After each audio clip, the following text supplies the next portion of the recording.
Like most kids, I had an imaginary friend growing up. In fact, I had several, but the first one I can kind of remember was a little girl called Sophie. She was a normal girl, roughly my age, between 4 and 6, and she wore a dress and socks. However, Sophie had a very strange feature, an odd crick in her neck. My first house where I lived was an old one, I'd say roughly 80 years old, and I've grown up calling my next door neighbor Grandma, who has been in her place for the past 60 years. This is important later. Sophie was my best friend when I was little, which isn't out of the ordinary for kids. I'd talk to her a lot, and we would play in my room, but she would never go downstairs. She told me she was scared of them. It became routine for me to walk down the stairs, turn around, and call up, "Hey, see? It's okay, you can come down." She wouldn't, and I could never understand why.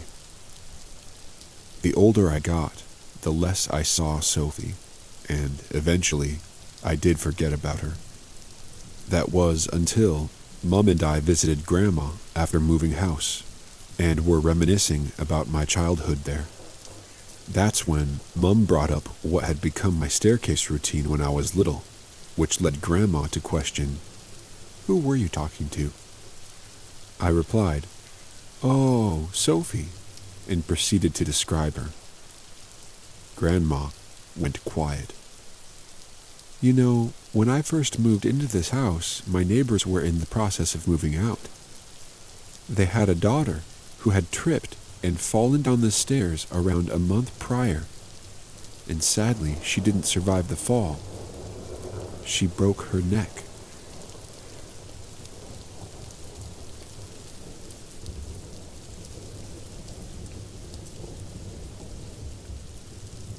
I'd like to preface this by saying I'm not really a believer in ghosts, but I can't explain this story, and I think it's fun to share it. Also, I'd like to note I've never had mice or rats, etc. Last year, my now fiancé and I moved into my parents' house. My parents had built onto my grandparents' home when they got married, so I now live in what used to be my grandparents' home. This is just to clarify that we have our own undisturbed living area. I have a bathroom attached to my bedroom, which also attaches on the other side to my brother's old room. This night, my brother was home and asked if I wanted to go to the pub with him. I declined and went to bed around 10 p.m. My fiancé was working late, so I was alone in my room. Around 2 a.m., I was awoken by some banging and scratching on the wall in the bathroom. It sounded to me like somebody had a 2x4 piece of timber and was hitting it against the wall and then dragging it down. This happened repeatedly for a few minutes. I sat up in bed and listened for a while. I didn't feel frightened. To be honest, I thought that my brother had come home drunk and was just being bizarre. It struck me as odd because I could see the light was not on in the bathroom. After a few minutes, the light did come on, and I heard my brother enter the bathroom. The noise immediately stopped. I didn't think too much more about it because I still thought it was him, maybe fumbling around for the light switch or something. I went back to sleep and forgot about it. The next morning, when I was making coffee, my brother asked me the eerie question, "Was that you making that noise last night?" A few weeks later, I heard the noise again, but again with no explanation. Finally, another few weeks later, I finished having a shower one morning, and had just returned to my bedroom. I heard the noise again, directly on the other side of the door. I was pleased that I could finally discover the source, so I gleefully pulled open the door and... nothing. There was nobody there, and no apparent source of the noise. I then looked up and remembered that the entrance to the attic is in that room.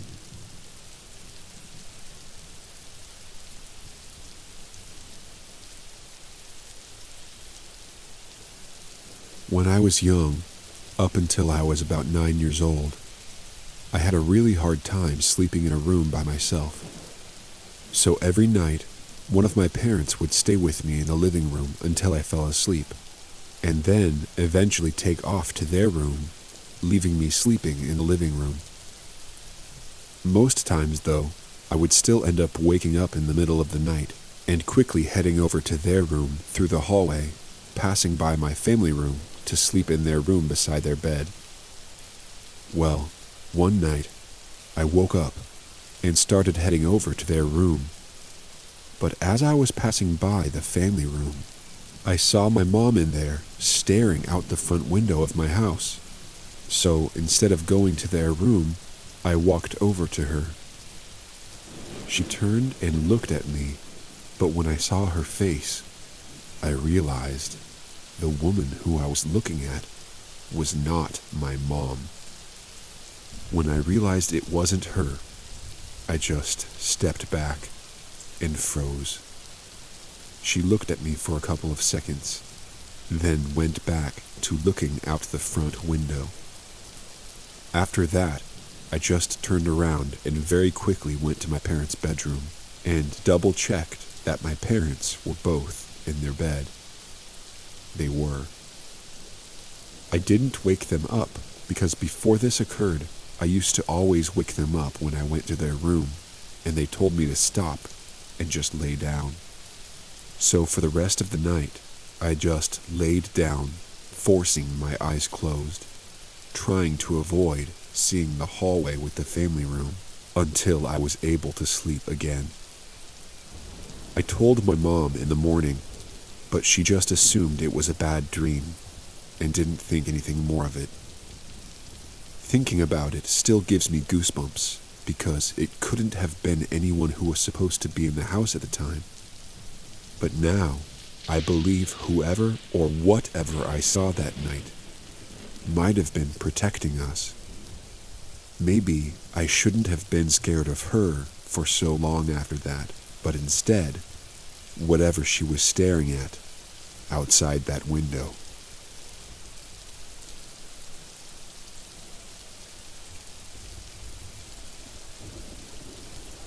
So I work at an airport. There's an elevator right where I work.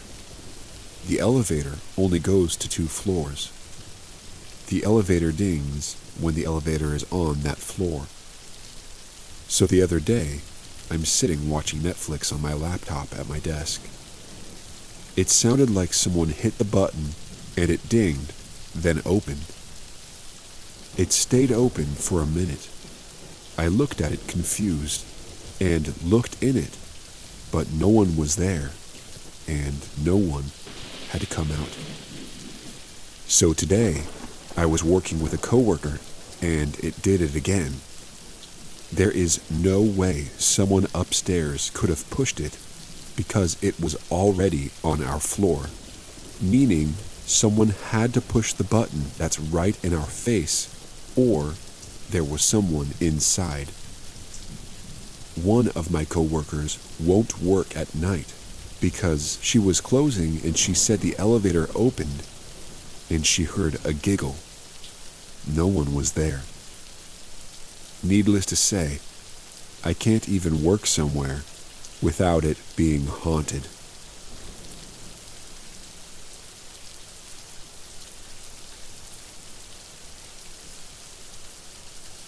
This actually happened to my dad's coworker at the time.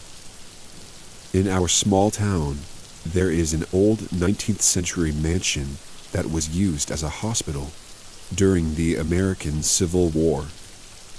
He worked as a police officer, and as he was doing his rounds one day, he passed by the mansion and saw the lights on and the shapes of people walking by the windows. It sounded like a party was going on. He didn't think anything of it. The local college owned the building at the time and threw parties there every now and then. About 5 minutes later, he doubled back and passed the mansion again. This time, the place was deserted. No lights, no people, no sounds. It was empty. He always used to say that the soldiers must have been having an end-of-war bash.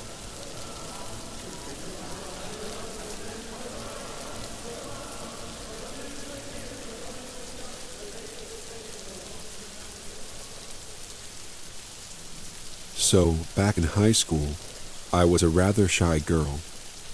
This was during and after the recession, and my family had gotten a bit tight on money. Usually, I didn't eat lunch, and I had to hide that fact from the staff at school, so I studied in the library or sat outside on the field behind the school for lunch. Rarely had I ever eaten or sat in the lunchroom. As the school year went on, and near its end, prom was coming up. I never had enough money for a prom dress, so I always turned down any offers to go, simply because I didn't want people to know that I couldn't afford a dress, let alone the ticket to get in. Between classes, when I had to walk through the cafeteria, I noticed that there was a younger boy who would always stare at me. His friends would pat his shoulder, and I read one of their lips as they told him to ask her. The group of boys just looked and smiled, except for the nervous one, simply staring at me. I would look away to the floor and grip my textbooks closer to my chest, walking down another hallway. Anyway, I kept finding ways to sort of get past him without him noticing. Now, I know this sounds mean, but I didn't know him, I couldn't afford it, and I also felt like he was dark inside. It was like every time I saw him, all I saw was a gray smoke around him, and there was a really uneasy feeling about it. Anyway, prom happened, and I lived right down the street from the high school, so I could hear the music and see all the kids driving down the road, or walking to the school in their cool new clothes. As I sat there looking at the lights and the kids, I decided it was stupid to just watch the event happen without me, so I made myself go to sleep. A week or so after prom, I heard the other kids in school talking about something, almost whispering. Apparently, the boy who wanted to ask me out to prom ended up asking another girl from another school. She said yes, but when he showed up to the house, her dad didn't like him and said she shouldn't go with him. The boy then told the girl he couldn't go to prom with her because something had come up. The father and the boy talked about it, and the father said that if he paid a portion of the dress, then they could go. The kid went back to the house and cut the screen to the back door with a knife. Then he unlocked it. Her father woke up and asked him what he was doing there. The boy said, "I came to see you die," before charging at the father with a knife and a shovel. He managed to stab her dad 7 times. Her parents subdued the kid, and he was arrested and released on a $10,000 bond. The rest is history. Oh yeah, the dad did survive, which was great. So, that's my prom night story.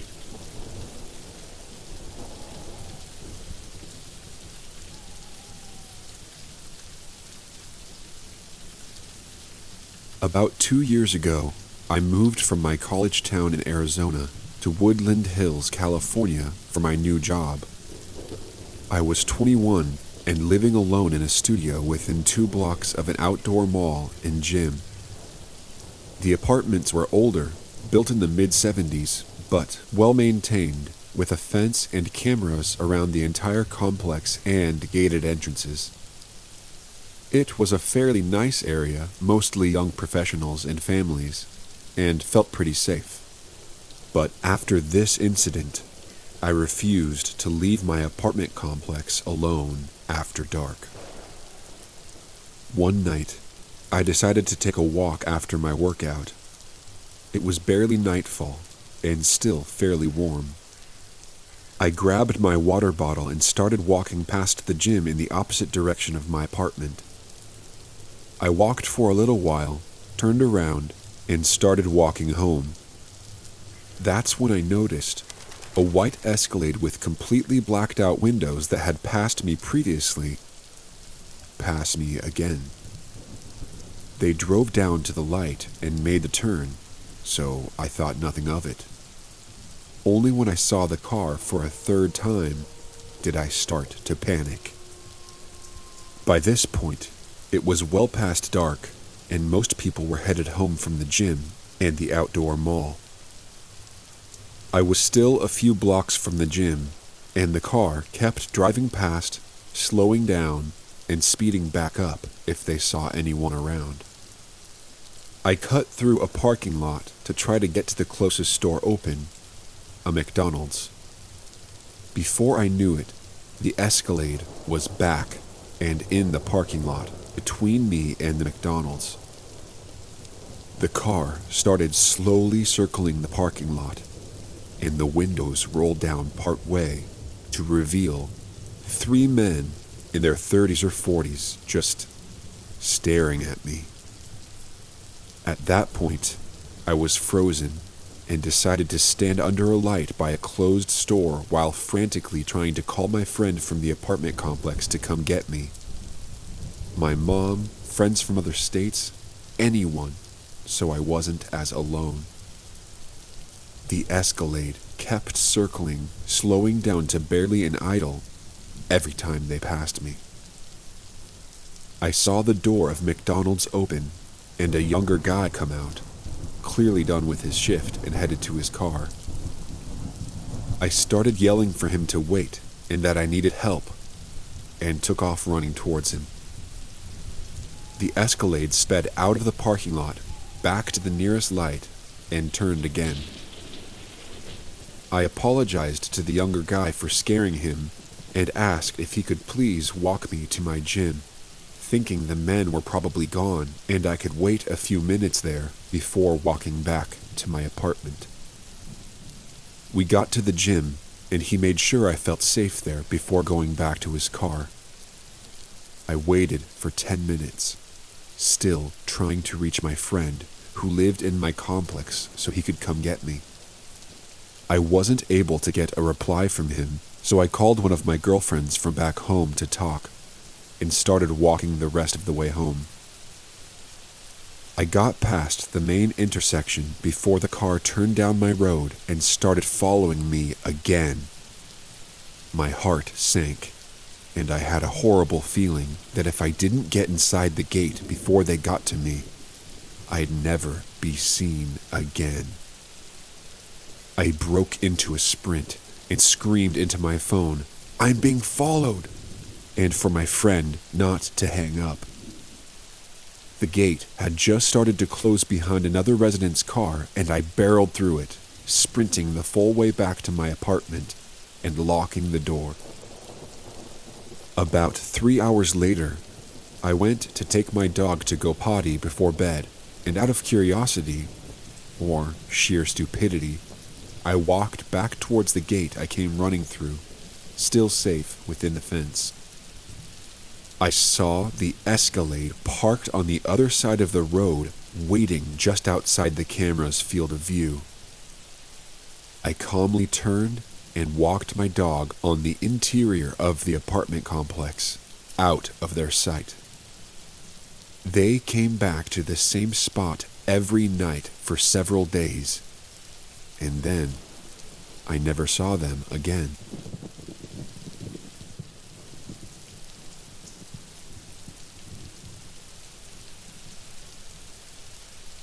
When I was younger, every year for Christmas, I would drive upstate to my aunt's house along a stretch of highway. I cannot for the life of me remember the name of this road. All I know is it runs nearby Akron, New York at some point. However, most of the drive is through rural areas with little to no towns nearby. So, it was the dead of night, and my groggy self had gotten off a long shift and had to drag my ass to my aunt's house since my extended family was expecting me the following morning. Near halfway through the drive, I realized I was low on gas, which irritated me.